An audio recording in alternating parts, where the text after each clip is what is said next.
Welcome to Inspired Living with Cynthia, your weekly dose of purpose, passion, and perspective. This is the space where real conversations meet real inspiration, where we uncover the tools, stories, and insights that help you live boldly, think clearly, and walk confidently into the life you were created for. So settle in, open your heart, and get ready to be uplifted, challenged, and inspired. This is Inspired Living with Cynthia.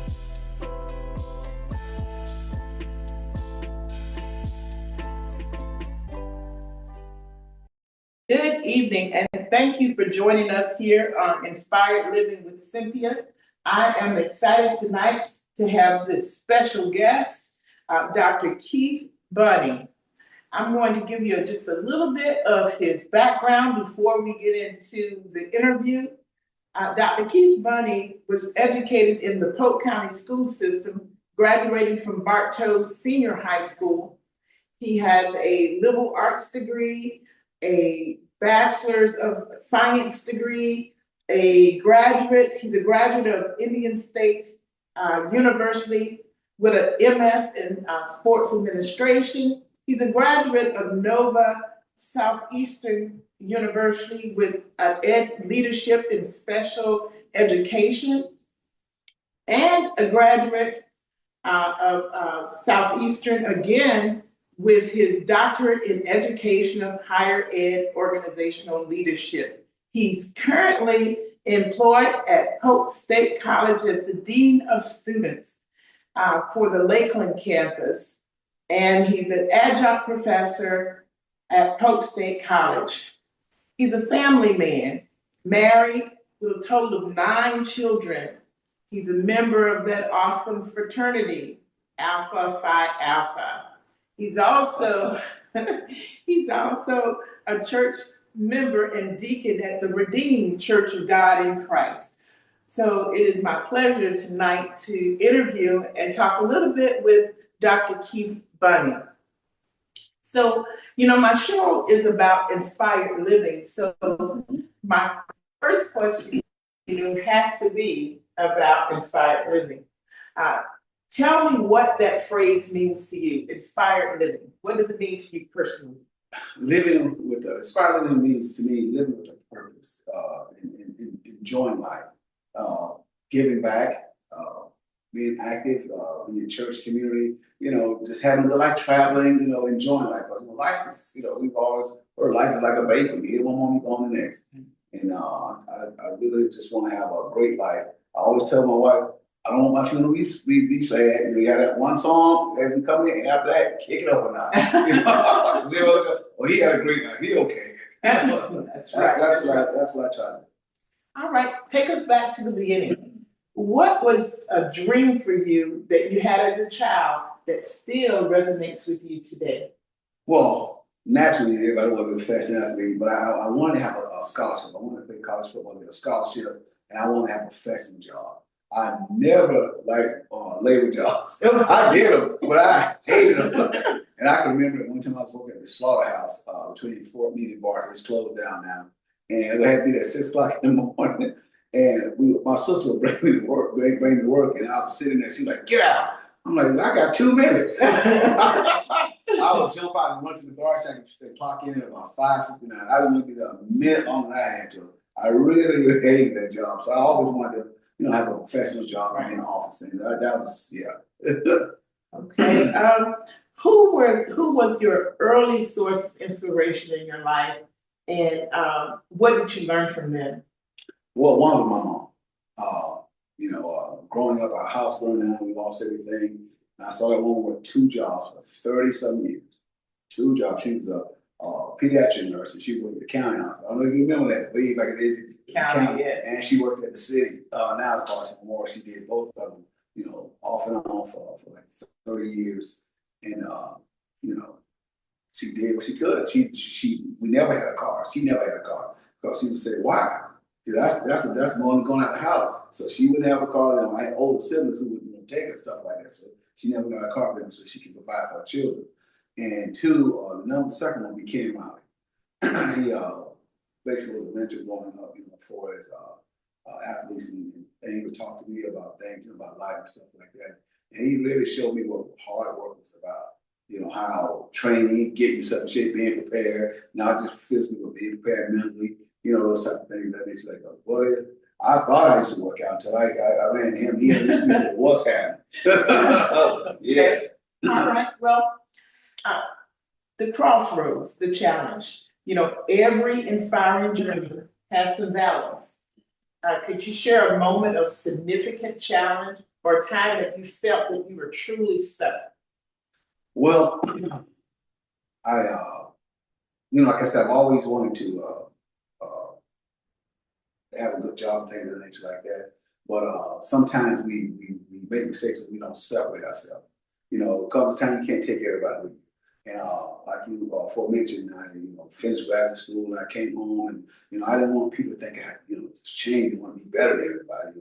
And I was kind of hanging with the wrong crew, and I started doing drugs, and I picked up a nasty drug habit, and it was far before I could even get myself back up, and it was just it wasn't good at all. The things you see now it wasn't that. It wasn't good. It was not.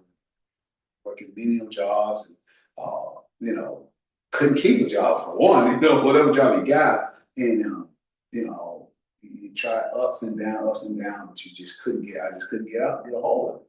I just couldn't. So what was the internal story that you were telling yourself during that difficult period? Keith, you better than this. You better than this. You got to get yourself up out of this. And I just thank God that I never got arrested or didn't have any health issues coming out of there. I mean, that's the true lesson. I mean, even though you're in this horrible place, you can still see God's hand on you. Right. I'm like, and I tell people they just don't believe it. I say, I don't believe it either. God is good. Yes, He is.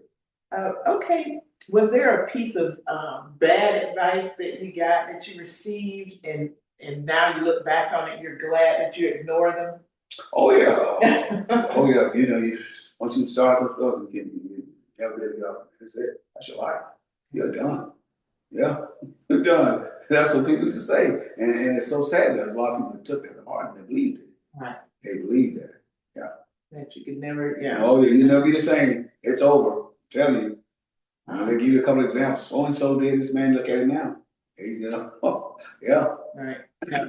Well, I'm glad you ignored them, and we have to ignore some people in our pathway. We really do. You shared some things about how did you navigate between fear and failure, or the fear of the unknown? How did you navigate? Because you knew you were somewhere you shouldn't be, right, or didn't want to be. How did you navigate the fear of failure, and get yourself back on the right track? Well, I guess you could say I experienced rock bottom. Wow. It came to the point where this is it, Keith. You got to do something. And I'll never forget. I was over in Lakeland, and it was like I was like say dark 30 in the morning. It was like too late to be calling anybody, and too early, to be calling anybody. So that part of the morning, and I called Deacon Riley, and he answered the phone. The first ring, and then hello, and I was like he was waiting till he called, right. And I didn't say anything. He was like, "Keep the shoe," and I don't know how he knew it was me because I called for a payphone, and I said, "Yeah." He said, "Where you at, man?" So I told him where I was, and he said, "I'm coming to get you. You stay right there. I'm coming to get you." So I stayed there. So he came and got me. I don't know how he got there really quick. I don't know if he had been camped out around the corner or something, but he got there really quick. And he told me, he said, "We going to see Pastor Thomas." I said, "Oh, I'm like, no, I don't want to see, I knew that what I needed, but I just didn't want him to see me like that, Right. I did. And so we left Lakeland, and I think we stopped and grabbed a bite to eat. But we caught every light, every red light from Lakeland all the way to Haines City. I have never seen that before. I thought about just telling get out and just think about it, something like that. And we got here a record-breaking time, and we pulled up. Superintendent Thomas was standing right out there by where the marquee is, standing right there. Kind of had his hand there. So he pulled him in his deal. I said, "Come on." And we went in there. It was a Saturday morning. And he said it had been around about 7, I don't even know if it was quite 7 o'clock. And he, asked me some hard questions. He said, "Keith, do you have a problem?" He said, "Because God can't help you if you don't want to admit it. See, if you say you ain't got a problem, okay, business as usual." So I said, "Yeah." And I told him, drugs, pretty much everything he gets your hands on. Right. And so we went to the altar and we prayed, and those pastors, they can pray a long time. I pretty much said what I want to say. I want to get up, but he held me down there. I'm telling my knees and back was on fire. I was sweating bullets. And finally we came up. And it was from that point then, I think he was lifted off me. It was lifted off me, and that's been 25 years ago, I guess now. Yeah. Wow. So that kind of leads me to, so after that, what was a first small step that you took to pull yourself out of that challenging times? Once you felt like God was Pastor Thomas and the church were behind. What was a small step that you took? Start going to church. going to church, Mm-hmm. going to church. Took any job that I can get. I say at this point now, all this, I'm here. No, you can get that, baby. You take whatever job. And I was working at Popeyes. Popeyes chicken for a little bit of money an hour. Yeah, there were people over me that couldn't even read. But I'd read it for them. Well, you see what I said? Get in there and do it. It was a very humbling time. Yeah. So it was your only way back up. Right. So, yeah. Okay. Is there a specific habit, practice, or mind shift that you had to do that was absolutely crucial to your growth from that point on? Is there something, meditation, journaling, gratitude, anything that? Well, I always try to read some spiritual literature every day. That's what I try to do. Do that for me, and you got your favorite Bible verses that you stick to and things of that nature like that. That helps you grow too. That helps you grow, and a lot of prayer. A lot of prayer. Yes. Absolutely. And it taught me to, see the now. You have goals down there, but see what was he doing now? There's stuff going around you right now. And I always say everybody's enjoying something they pray for. Absolutely. Everybody's enjoying something they pray for. Absolutely. Yeah. Well, you went right into my next question, which was what was the most important lesson that failure taught you? You said to see the now. Yep, see the now. Failure is not final. Yeah. It is not final. Yeah. Absolutely. Because God is in charge and He's writing the chapter. So Oh yeah. You see it all the time, where people were like they were down, how can they make it? And boom, you see them, one day you're down, the next day, boom, you're up. It's like it didn't happen, So that's right. yeah. So let's talk about the now. What does the first hour of your day look like? How do you set the tone for an inspired day? Before I even get out of bed, I pray. I pray, I pray for the elderly, bereaved families, sick people, pray for our day to go well, give thanks, roof over your head, clothes on your back, shoes on your feet, food on your table, transportation, your family, your spouse, name all the stuff you're thankful for, the job that you have, the ability to do your job, be in your right mind, all those type of things, that makes like that. And then, I get my coffee, then I have, have like 5 pieces of literature I read, and then we listen to what we call Bible in a Year podcast. It's a Bible in a Year where Jack Graham, he's a pastor, and he's going through the Bible. We went through it, we're going back to the Bible. He tells the story, and he talks about the significance of the story. Right now today, he's talking about Jacob and Esau. Yeah. So that's what he's talking about there, how Jacob was deceived and stuff like that. And even though he did all the deceiving tricks and stuff like that, God still was right there. But the thing was, you're gonna suffer the consequences for your action. But He's right there after it's over. Absolutely. So yeah. There are consequences. Yes. All right.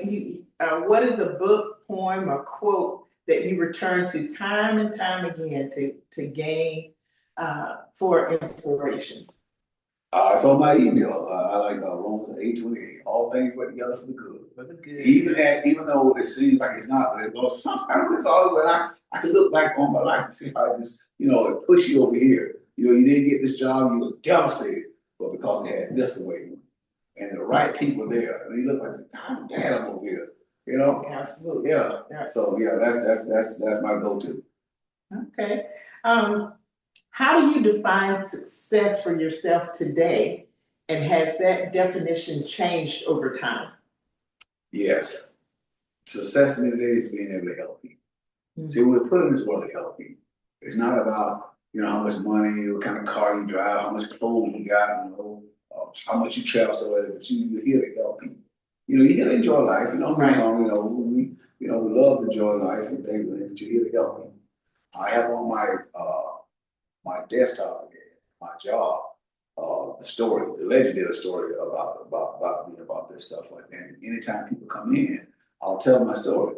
And they couldn't believe, they didn't believe, so I pull it up right there. Man, I can't believe it. I said, man, listen, if I'm gonna make up a story, it'll be a lot better now. Absolutely. I think I remember that story. Yep. few years ago. Yeah, they call me escalator running guys. Anybody, many times you want. Yeah. So yeah. See, that kind of is what I want to do with my podcast, is share stories. Yes. To give people inspiration, to let them know it ain't over till it's over. Never. It's never. Yeah. Please keep going. Please keep going. And just cause you don't get what you want right now, it's cause you got something better. Yeah. Yeah, absolutely. Okay, thank you so much. Now, I'm going to ask you some questions. They really don't have anything to do with anything. Okay. Just some rapid fire questions so that people can get to know you a little better. Okay. What is a small thing that brings you immense joy? Seeing people happy or succeeding that I kind of had to help. That helped a little bit. Okay. Yeah. Yeah. Yeah. That just, I like to see people win, when I was still there, or like I'm secretly praying for you to get something and they announce you getting out. Yeah, like check. Exactly. Yeah. I keep seats. Yeah. Like I said, yes. Yeah, absolutely. It's so important. Yeah. All right. What is the best advice you've ever received in 5 words or less? The best advice I received for us or less. Let's see. Never give up on God. Okay. All right. Never get, because he, what does the song say? Because he won't give up on you. There you go. Yeah. Awesome. Fill in the blank. The world needs more Caring people. Yes. Caring people. Yes, absolutely. We got to get away from the selfishness and the divide. Right. It's just, I think the world will be much better if everybody came together. Yep. You More know, caring people. I agree. What is there one thing you're most grateful for at this exact moment?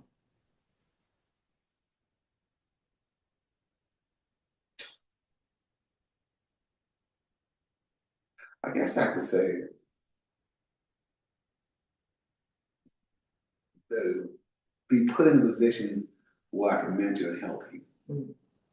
Yeah. It always goes back to that calling. Yeah. That calling of helping people. They put me in a position to, do things like that nature. Cause, a couple years ago, never I thought I would be deacon in the church, the church announcer, the district announcer, a dean of the college level, But your buck off being the salary you making, that's crazy. That's crazy. Yep. Okay. All right. What's your favorite scent or sound? Rain. Right. Oh, I love smell rain. Oh wow. I love the hit right. Oh yeah.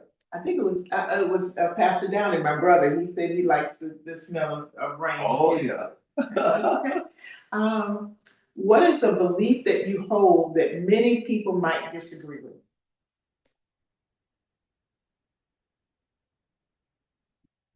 That if you do good, good will find you. Yes. You do good by people. So a lot of people say, "Oh man, you soft." And so no, it's gonna come back. Yes. It's a lot of times people want to, put God in the phone book. It's got to come in money. No, it may not come in money. It may come in health. Right. It may come in because I didn't get a chance to share with you. In 2022, I'm sorry. I was diagnosed with prostate cancer, but I caught it real early. He said, "Oh yeah, we caught it early." He said, "You stand about 90% recovery from that." Oh wow. Yeah, all because I went and got checked. Right. And my daughter, who's a nurse practitioner, of course, my wife is a master. "Oh no, you're not joking." I said, "Well, no, I Googled it. It said okay." She was like, "You did what?" So I went back again and it jumped again. So he said, "Well, do you want to go, see a urologist?" I said, "Yeah." So I went and then they did another test and they did a biopsy. And sure enough, he told me I was devastated. But he said, no. He said, "I'm not sure." He said, "But I'm thinking it's all in one place, because the number." He said, "Let me do my due diligence." And he came back, just as I said, it's all in one area. So yeah, we'll get you taken care of. Don't you worry about nothing. So I went through it and everything and boom, yeah. So what a blessing. Yeah. What a blessing, yeah. Yeah. All right. What is one uninspired activity you do just for fun? uninspired, just for fun. Oh, let's see. I would say exercise, but I like exercise though. Sing. Yeah, 'cause I'm a horrible singer. Yeah. I always get the back and tail ringing. Okay, that's a good one. That's a good one. All right, as we wrap up, what is one message you hope that every single listener takes from our conversation tonight? Follow your dreams. Keep God first. Keep God first and don't give up. Don't give up. Write your plan and make it plain. And just keep your eyes on God. Don't get frustrated. You're going to have obstacles. You're going to have to go through things. And the obstacles, that's the path. Anybody that you know that's doing well, that has a great job, ask what they had to go through. They didn't just wake up, so I'll go be a president of college or something. No, I don't want to hear that. I want to say, tell me what you went through. Right. Yeah, tell me what you went through. And that's what a lot of these young guys don't realize. On Instagram, you see people flexing with the money and stuff like that. Okay, I see the money. So what did you do to get through this? I mean, what happened? Tell me a time we thought you were going to quit. And you'll be surprised what they went through. Yep. Yeah. So, yeah. Be surprised they, share their stories. Yeah.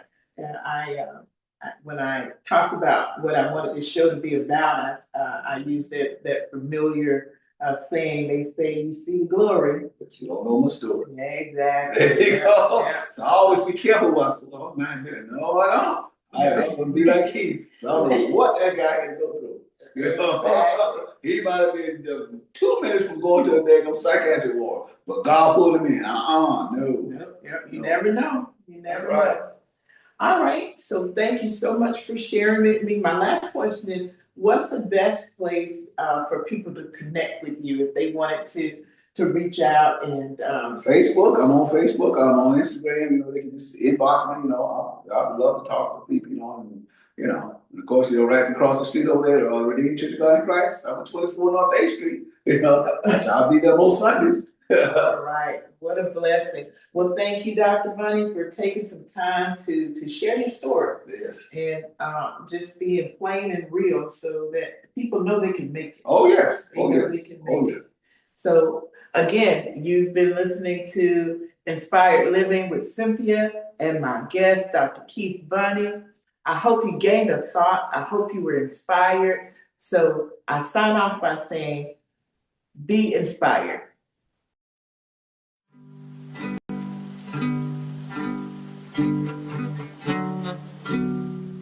Thank you for joining us for another episode of Inspired Living with Cynthia, your weekly dose of purpose, passion, and perspective. I hope today's conversation encouraged you, empowered you, and gave you something meaningful to carry into your week. Remember, inspiration isn't just something you hear, it's something you live. So take what you've learned, apply it with courage, and keep moving toward the life that's calling you. Until next time, reminding you to stay inspired, stay intentional, and stay true to your purpose. Have a blessed and beautiful week.